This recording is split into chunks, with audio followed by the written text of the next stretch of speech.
Hello, I'm Guillaume, professional physiotherapist and massotherapist for 10 years. I have always been naturally curious. Since I was a child, during long-time family dinner, I could spend hours listening to stories of the elders. I was curious about their way of living, their use, the story of the world. Schoolboy, I loved history and reading. During my university studies, I logically wanted to know the origin of manual therapy. Concretely, where my job comes from.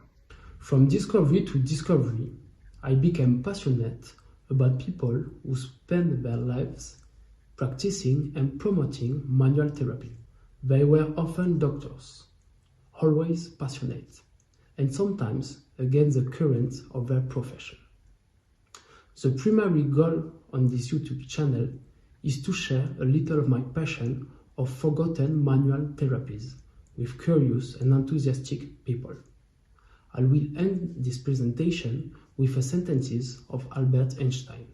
If you want to know the future, look at the past.